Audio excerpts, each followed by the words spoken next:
Y vamos a empezar con Cristo, la cristología. Vamos a orar un poquito. Padre eterno, oh Dios de misericordia, en el nombre de Jesús te doy las gracias, amado Dios. Gracias, Dios mío, porque a través de tu conocimiento sabemos más de ti, aunque sabemos que en parte conocemos y en parte profetizamos. Mas cuando venga lo perfecto, lo que es en parte, se acabará. Ahora, danos un poco, Padre, de lo que no sabemos para poder entonces entender más tu naturaleza, tu presencia, tu majestad, tu eternidad, para comprender mejor todas las cosas que tú has hecho por nosotros, para conocerte más y saber mejor quién eres. En el nombre de Jesús, te damos las gracias. Amén. ¿Qué es la cristología? La cristología es la ciencia o la disciplina. Bueno, se le puede llamar ciencia porque ciencia viene de conocimiento, no de experimento científico. Lo que ahora se le llama ciencia a alguien que está en un laboratorio mirando con un telescopio. Pero en verdad ciencia viene de nous, de conocimiento. Pero vamos a llamarle disciplina, es la disciplina teológica que trata específicamente de la persona de Cristo. Esto es cristología. Logía viene de estudio, ¿verdad? Entonces es Cristo, estudio de Cristo. La teología, teo, es Dios, en griego. Entonces, estudio de Dios. Entonces, ya sabiendo la cristología, vamos a centrarnos en la persona de Cristo. Primeramente, vamos a hablar un poquito de la naturaleza del verbo. Vamos a ir a Mateo capítulo 16, Mateo 16, verso 15. Hay quien cree que esto no es importante. Hay quien cree que esto no es importante, gloria a Dios. Hay quien cree que esto no es importante, pero esto es muy importante. Mateo 16, 15 dice: y él les dijo: ¿y vosotros quién decís que soy yo? Ahora, ya ellos eran sus discípulos. Ellos eran sus seguidores. Ellos creían que él era el Mesías. Si él no estuviera allí, no estuvieran allí con ellos. Andrés le dice a Pedro: hemos hallado el quien habla las Escrituras. Por lo tanto, ellos sabían que al menos era el Mesías. Pero Jesús no quería que se quedaran allí. Jesús quería que conociesen todo lo que es Él. Y por eso Él le dice a ellos: ¿quiénes dicen ustedes que soy yo? Respondiendo Simón Pedro dijo: tú eres el Cristo, el Hijo del Dios viviente. Y cuando llamamos Hijo de Dios, hablamos de Dios mismo, de una misma naturaleza que el Padre. Así como nuestro Hijo es de una misma naturaleza que nosotros. El hijo de un perrito no es un gatico. ¿Qué cosa es? Es un perrito. Y el hijo del león no es una jirafa. ¿Qué cosa es? Un león. El hijo es de la misma naturaleza que el Padre. Por lo tanto, cuando dice el Hijo del Dios viviente, está diciendo: tú eres el ungido, quien es de la misma naturaleza que el Padre. No diferente en nada. Amén. Entonces, por lo tanto, es increado, no es creado. Es eterno, al igual que el Padre. Eso es lo primero que tenemos que tener nosotros en mente.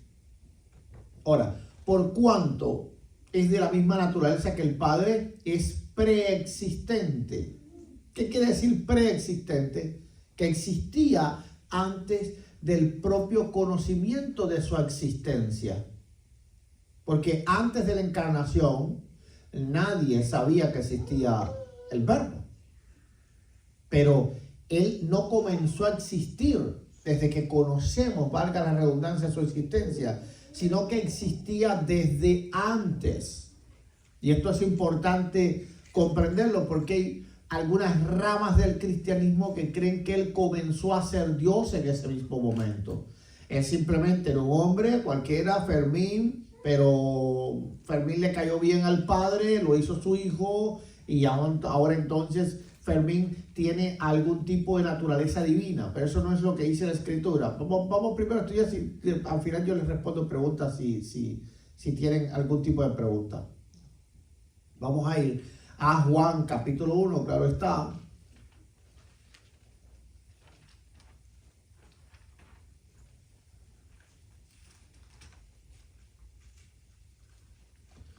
Y aquí vamos a hablar de su preexistencia.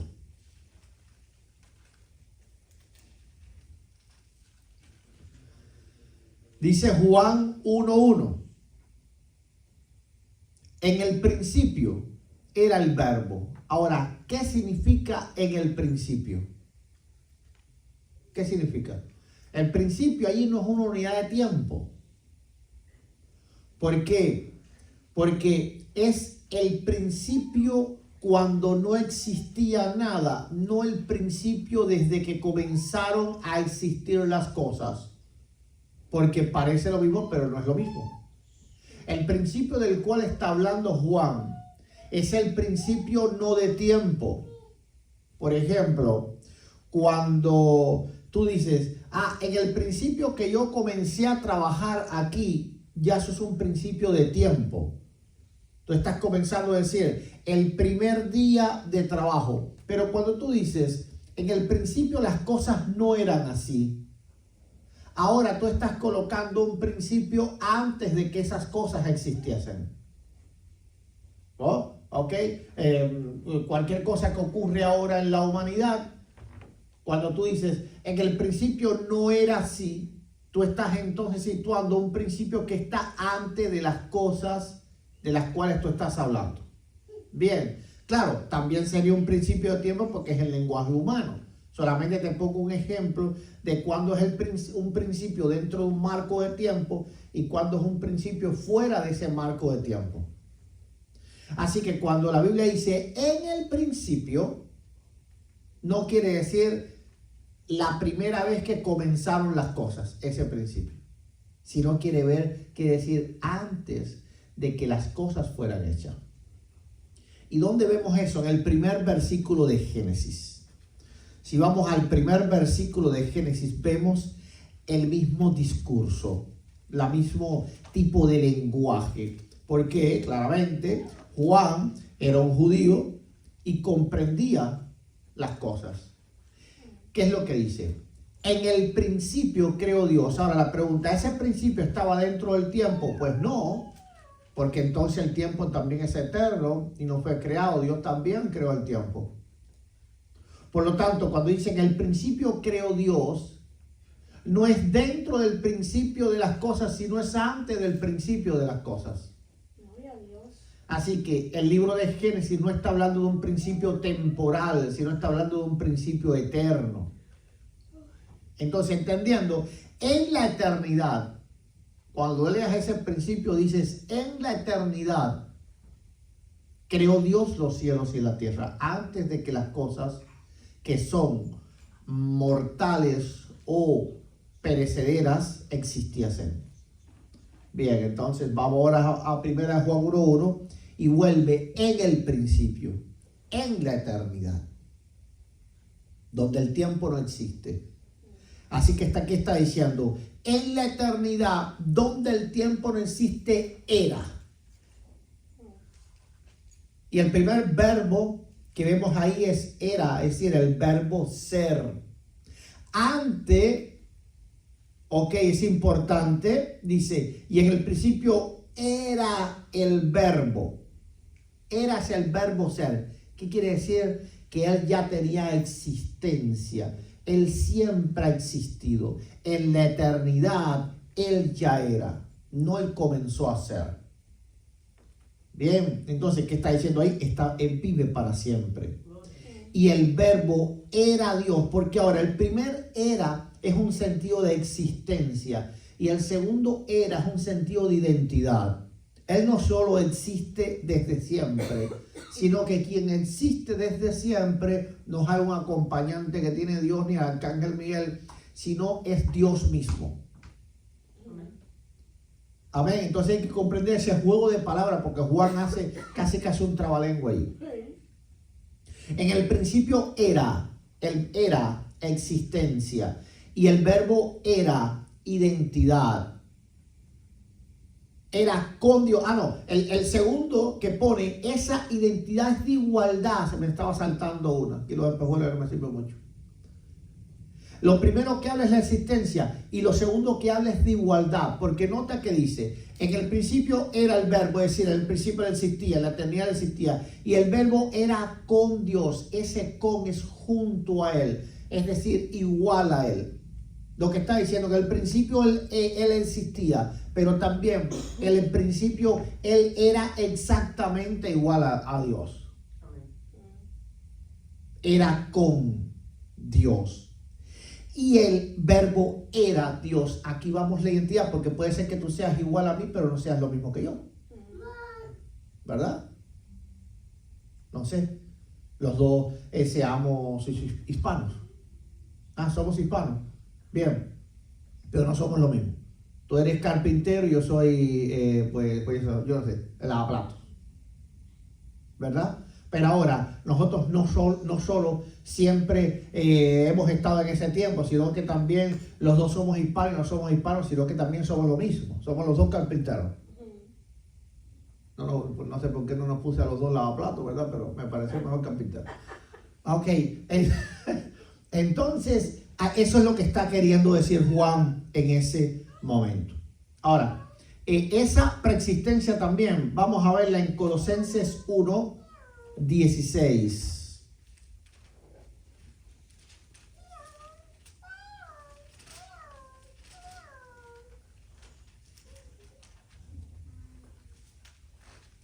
Vamos a Colosenses 1:16. Yo ya me confundí porque estaba en el 2. Ok. Vamos a ver, dice Colosenses 1:16. Esto es importante. Porque Él es la imagen. Vamos a ir al 15 primero. Él es la imagen del Dios invisible, el primogénito de toda creación. Es que esto hay que entenderlo porque los testigos ahí te vienen con eso. No, Él es el primogénito. Si es el primogénito quiere decir que es el primero. ¿Ok? ¿Verdad? No sé, ¿cuál es el hijo primogénito de Fermín? El primero. Entonces, si Él es el primogénito de toda la creación, es el primero que fue creado. Entonces ahí te dicen, ya ves, ahí está la prueba que fue creado. Jesús no es Dios, Jesús es un ser creado. No. La palabra primogénito no significa el primero de los hijos. Significa el que tiene la herencia de todo. Por ejemplo, Esaú pudo vender su primogenitura. Ok, es decir, entonces, como si solamente es el primero de los hijos, entonces no la podía haber vendido, pero sí la vendió. De hecho, Jacob es el que verdaderamente hereda la herencia espiritual del padre. Por lo tanto, el primogénito se le da al primer hijo, o se le decía al primer hijo, porque regularmente el primer hijo era el que heredaba. Pero el primogénito viene más bien del que hereda. Y Pablo no lo está usando allí como que Dios tuvo muchos hijos. Porque claramente Pablo y la Escritura dice que el único hijo de Dios es el Verbo. Nosotros somos adoptados. Ahí nos hicimos ciudadanos, ahí pasamos la prueba, 100 preguntas sobre la ciudadanía del cielo y aprobamos la prueba. Somos adoptados. Entonces, ese primogénito que está ahí no es que sea el primero de varios. ¿Cuáles son los otros? Porque si es el primero, es el primero de varios. No. Aquí lo que está diciendo es el primogénito, el propietario de toda la creación. Ahora, eso lo vemos en Primera de Juan también, en Juan capítulo 1. Dice que todas las cosas fueron hechas por Él. y por Él fueron creadas todas las cosas. Entonces ahora entendemos que lo que está queriendo decir aquí es que Él es la imagen del Dios invisible, el primogénito de toda la creación. Ahora vamos a ver el 16, dice, porque en Él, y para haber un en tiene que haber existencia. ¿Dónde está sentado el hermano? En una silla. Por lo tanto, esa silla existe. ¿Ah? Entonces, ponga la palabra en, porque en es del lugar. Ahora dice, en Él fueron creadas todas las cosas. Espérate, si Él también fue creado, entonces hay algo que no fue creado en Él y es Él mismo. Entonces aquí claramente, aquí vemos que ese primogénito no es de que Él fue creado, porque luego dice, en Él fueron creadas todas las cosas, por eso todo es por Él y para Él. Es como todo lo que yo, no voy a decir no tengo nada todavía, pero espero tener algo, es para mis hijos. Ok. Acuérdate del sueño de Dios. Ya, exactamente. Entonces todo lo que tiene el hermano Alan, ¿para quién son? Para sus hijos. Entonces por eso Él es el primogénito. Todas las cosas fueron creadas en Él, porque fueron creadas para Él. Por eso Él es el primogénito de toda la creación. Ahora dice, porque en Él fueron creadas todas las cosas, escuchan, las que están en los cielos y las que están en la tierra, visibles e invisibles, sean tronos, sean dominios, sean principados, sean potestades. Ahora mira lo que dice. Todo fue creado por medio de Él y para Él. Por eso Él es el primogénito. Porque ese primogénito no viene del primero entre varios, sino que viene el que hereda todas las cosas. Amén. Gloria a Dios santo. Porque todas las cosas fueron hechas para Él. Es como que Dios, Padre, dijo, crearé todas las cosas para ti. Por lo tanto, tú eres al que pertenece toda la creación. Y tú eres el primogénito de toda la creación. Pero todas las cosas las voy a crear en ti. ¿Y por qué en Él? ¿Por qué en Él? En realidad es el Dios creador, no es el Padre. El Dios creador es el Verbo. Por eso dice, en Él fue el Verbo el que creó todas las cosas. La Biblia lo dice. Aquí mismo que este texto lo dice. En Él fueron creadas todas las cosas. Ahora, ¿qué significa la palabra verbo? La palabra verbo no es cualquier palabra, es una palabra que conlleva acción. Ahora, ¿cómo Dios creó todas las cosas? Dios agarró martillo, dijo Dios la palabra. Y dijo Dios, hágase la luz, hágase un verbo. Y fue hecha la luz. ¿Quién era el que estaba creando? El que estaba creando era el verbo. Porque Él es el verbo de Dios. Él es el que hace todas las cosas. Por eso todas las cosas fueron creadas por Él. Y sin Él nada de lo que ha sido hecho fue hecho. Dice la Escritura. Nada de lo que ha sido hecho. Y si Él fue hecho, entonces ahí la Biblia se contradice, que echar el botón de la basura porque era la palabra de Dios. Ahora, si todo lo que ha sido hecho fue hecho por Él, entonces Él a la vez no ha sido hecho. Entonces, ¿quién es el que crea? Vamos a decir que el Padre es el que tiene el sueño. De tal manera amó Dios, el Padre. Pero ¿quién vino a salvarnos? Su Hijo. El Verbo. El Verbo es el que hace las cosas. Así que, por eso Él dice, yo hago la voluntad del Padre. Entonces, el Padre es el que te ama. El que piensa en ti, el que sueña contigo. Pero quien hace las cosas es el Verbo. Él es el que lo hace todo. Todas las cosas han sido hechas por Él. Dice el 17, y Él es antes. Mira el 17, ahí está. De todas las cosas. Y Él es antes. Dile que está lo tuyo, es antes. No es al mismo tiempo ni es después. Y es antes de todas las cosas. Ahora dice, y todas las cosas en Él subsisten. Amén. Gloria a Dios. Aleluya. Por lo tanto, sin el verbo, que es la palabra de Dios, porque la palabra de Dios es la que nos sostiene a nosotros. Aquí nosotros vimos, ¿sabes por qué? Porque el verbo existe. Todo lo que está en todo el universo subsiste exactamente porque el verbo de Dios existe. Amén. Gloria a Dios. La mera existencia de Él hace que todas las cosas existan. Por eso Él es el primogénito de toda la creación, porque todo es para Él y todo lo que existe, existe por medio de Él. Y Él es antes de todas las cosas. Entonces la Biblia es más que clara, no es súper clarísima respecto a quién es Jesús. Amén. Gloria a Dios. Aleluya. Súper clarísima. Ahí entonces se entiende todas las cosas correctamente.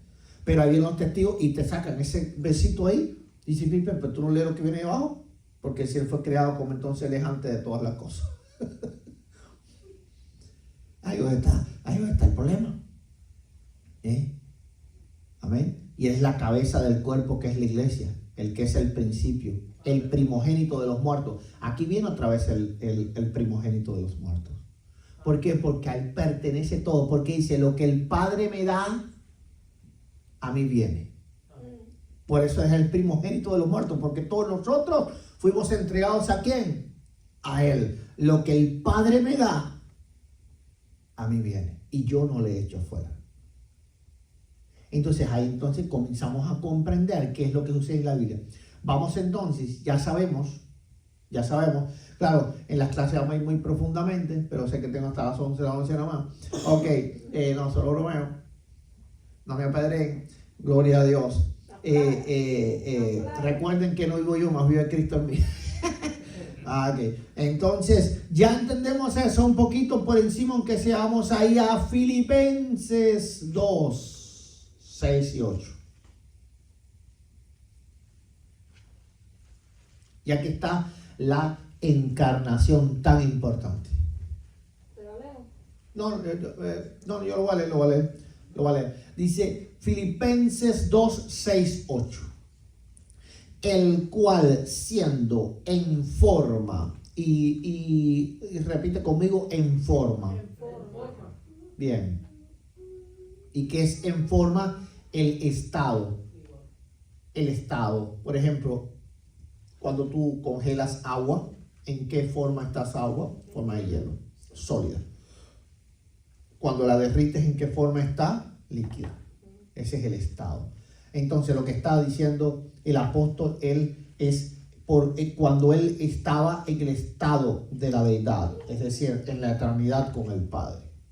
Dice, el cual siendo en forma de Dios, no escatimó ser igual a Dios, e igual es igual, como cosa a que aferrarse, sino que se despojó a sí mismo, tomando forma de siervo, hecho semejante a los hombres, y estando en la condición de hombre, se humilló a sí mismo, haciéndose obediente hasta la muerte de cruz. Gloria a Dios, santo es. Y aquí va lo que sucede, la encarnación. Pero antes de comenzar la explicación de la encarnación, con un poquito más profunda, vamos a leer también Juan, Evangelio de Juan, capítulo 14, verso 9. Evangelio de Juan 14, 9.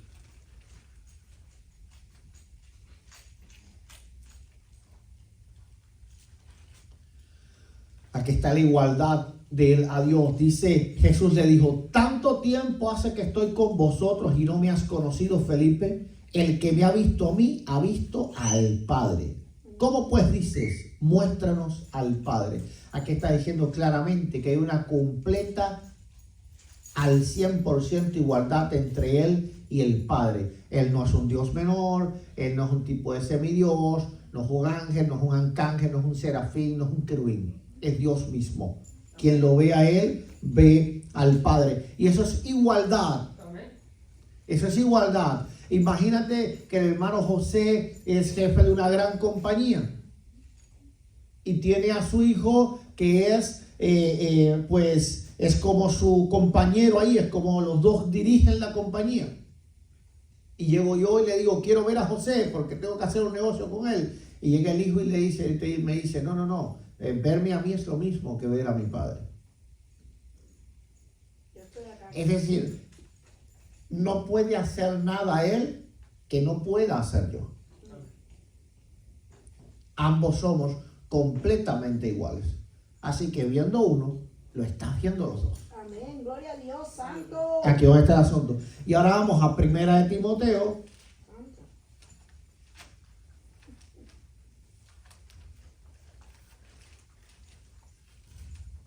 Primera Timoteo, ¿qué? 1 Timoteo 2. Dos.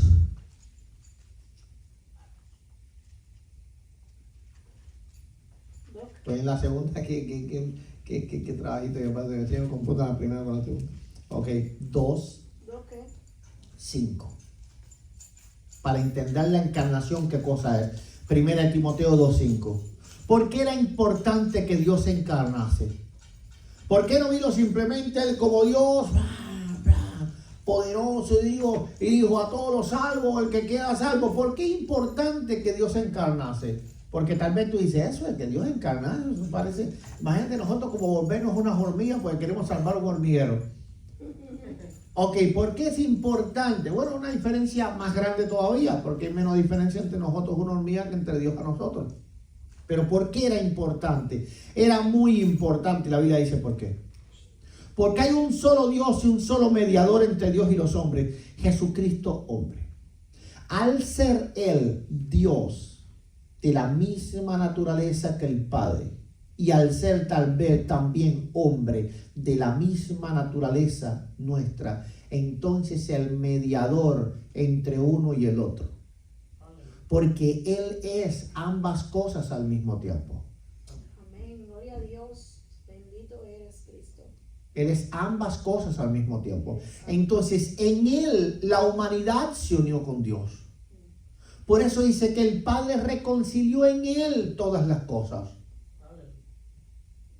Eso es como, imagínate la novela de Romeo y Julieta, aquellas dos familias que estaban en pelea, ¿verdad? Y si hubiesen dejado casar a esos dos muchachos, se hubiese resuelto todo, porque ahí está, ¿cómo es? Los Capuletos eran uno, no me recuerdo cómo se llamaban los otros.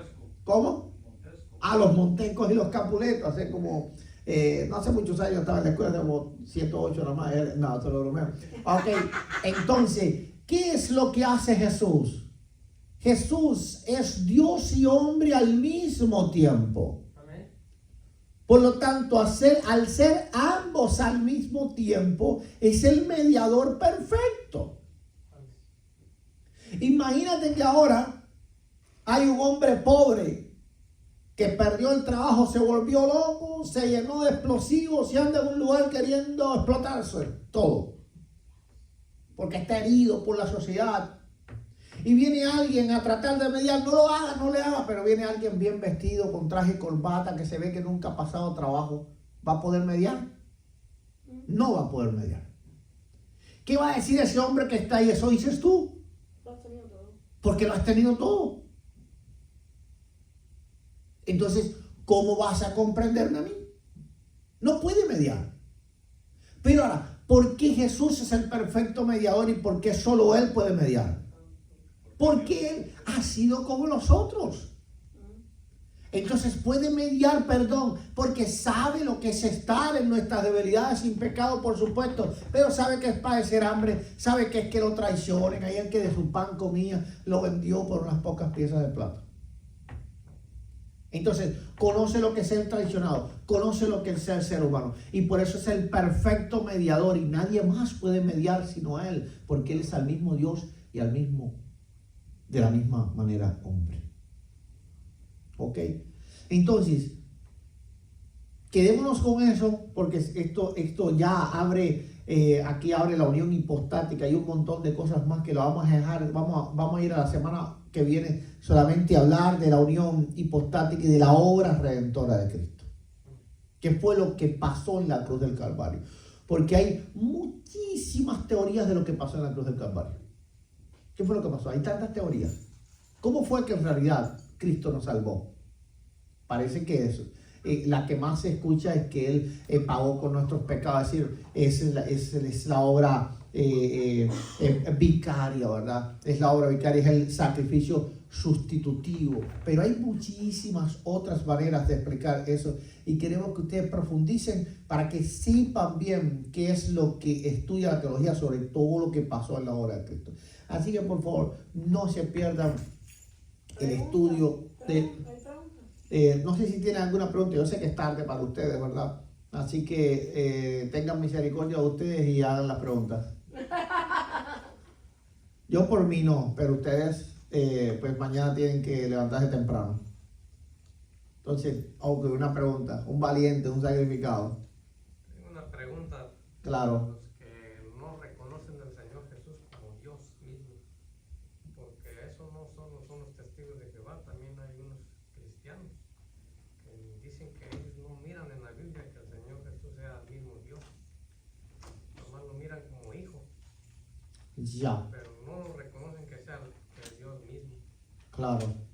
Es que la Biblia dice mismo ahí en Juan 1:1 que Él es Dios. Lo dice directamente. No solo dice ahí que Él es Dios, sino en muchísimos pasajes también dice que Él es Dios. Por ejemplo, en Juan capítulo 20, verso a partir del 27.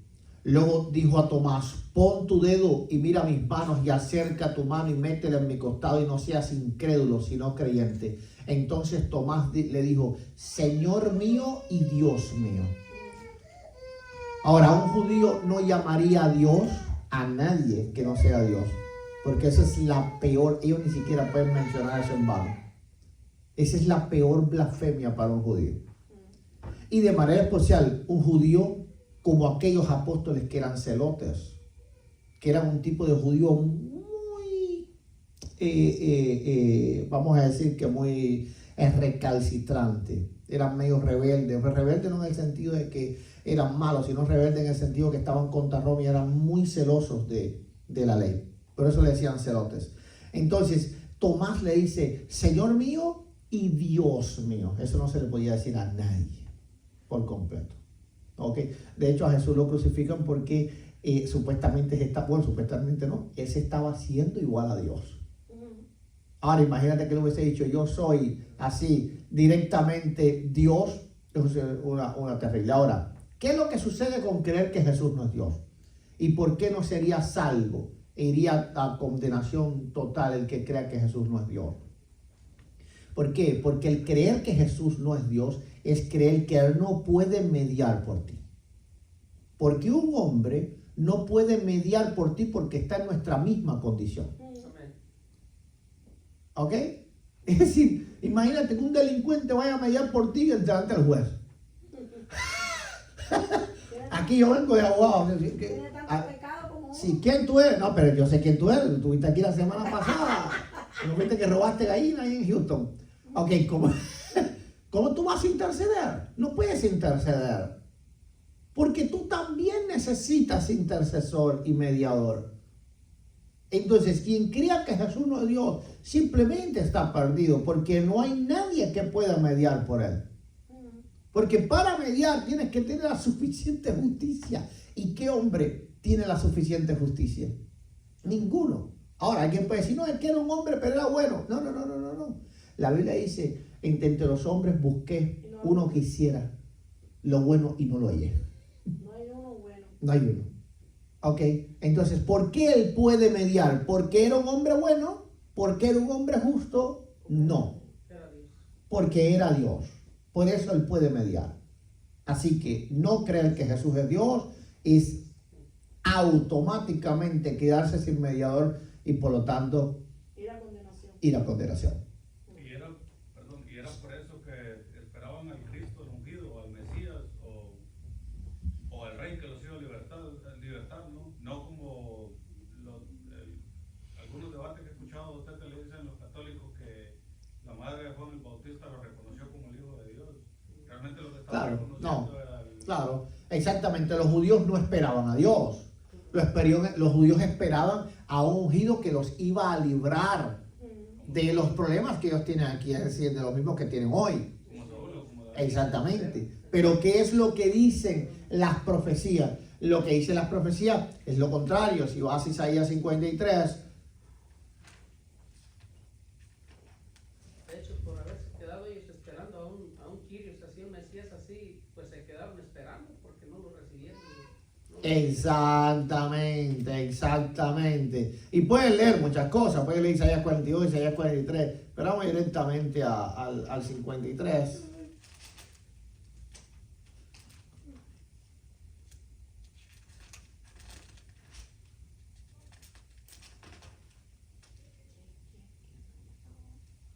Por ejemplo, dice, ¿quién ha creído a nuestro anuncio?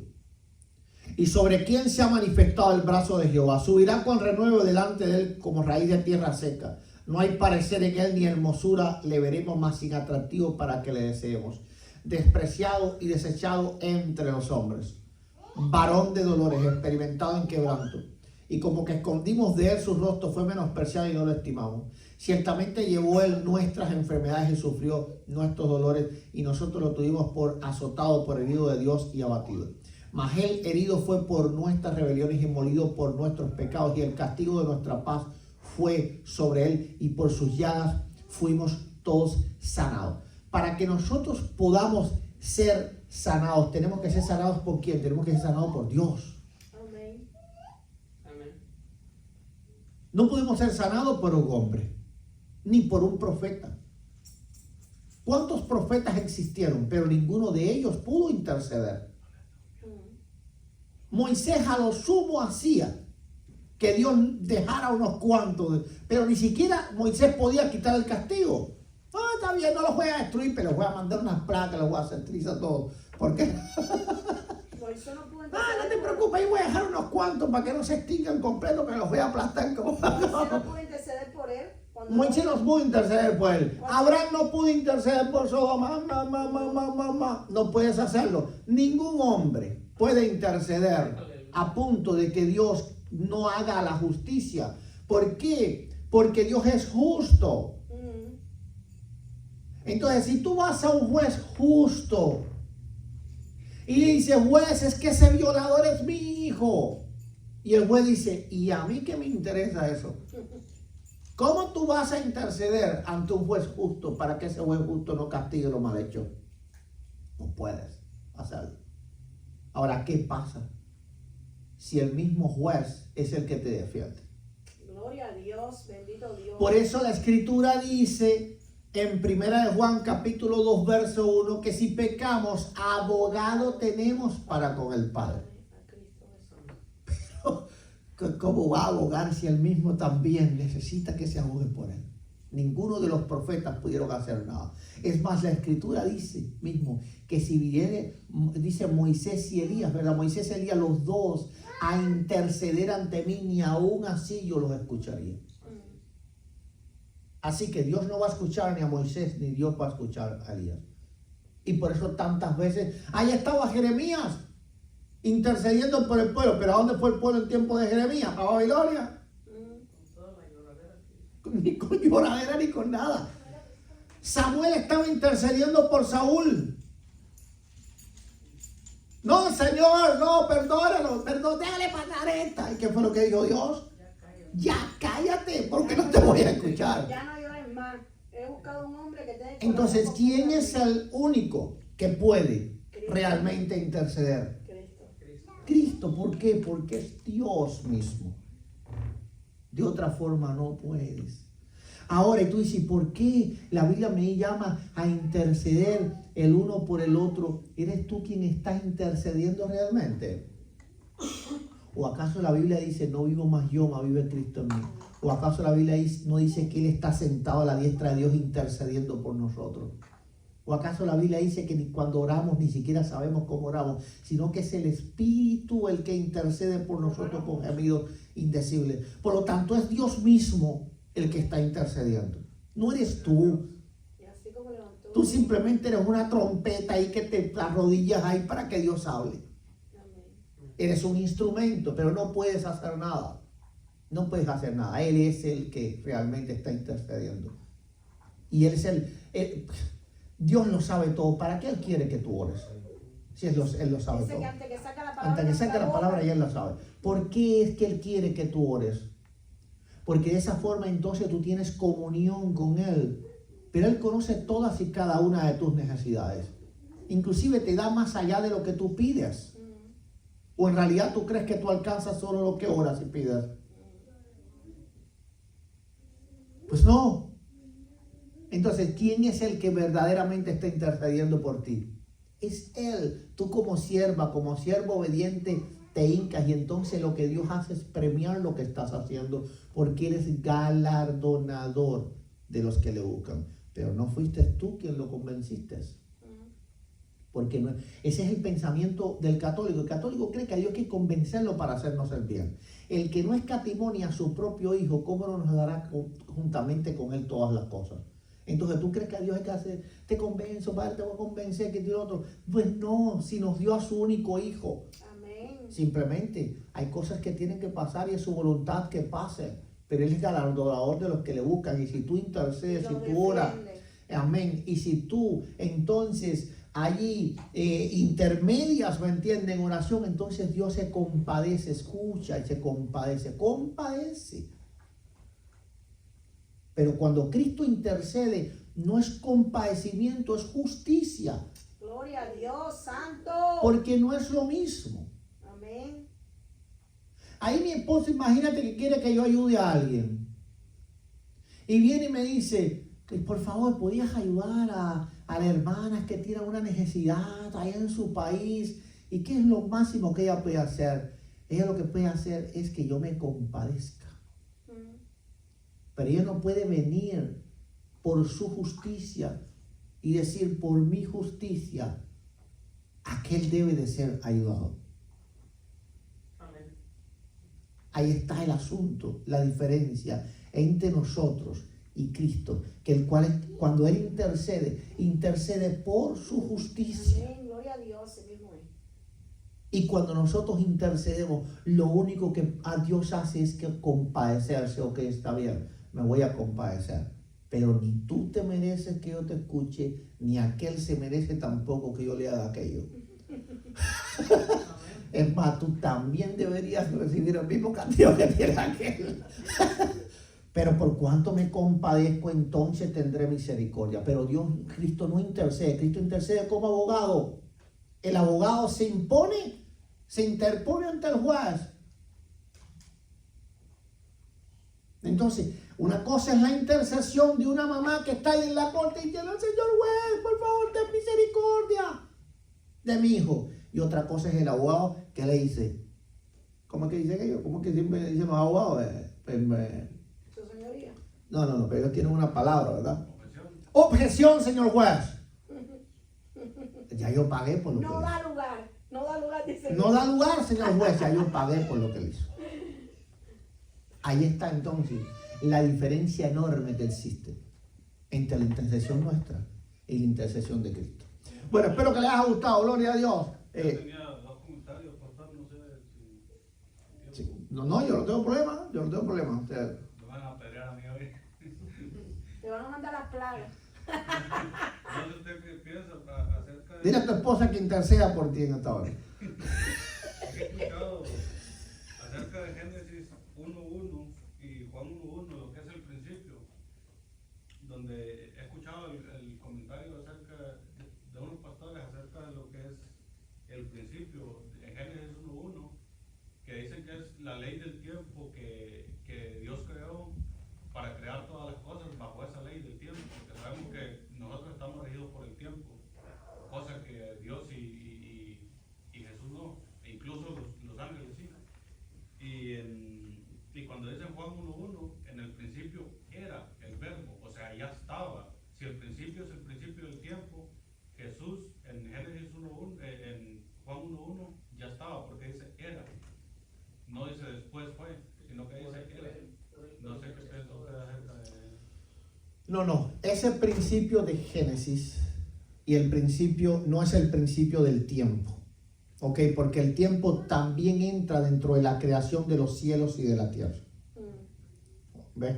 Porque ¿qué son los cielos y qué es la tierra? Es todo lo creado, incluyendo el tiempo, incluyendo el espacio también. Porque claramente entonces tendríamos que poner el espacio primero. Porque tiene que haber un espacio para que en ese espacio haya un tiempo y en ese tiempo entonces se creen las cosas en el espacio. Es una manera científica de explicar las cosas. Cuando ella está hablando del principio, recuerda que la Biblia es un libro escrito, ese escrito fue escrito hace casi 4.000 años. Entonces, cuando habla de en el principio, está hablando, lo que quiere decir la Biblia es que Él creó todas las cosas.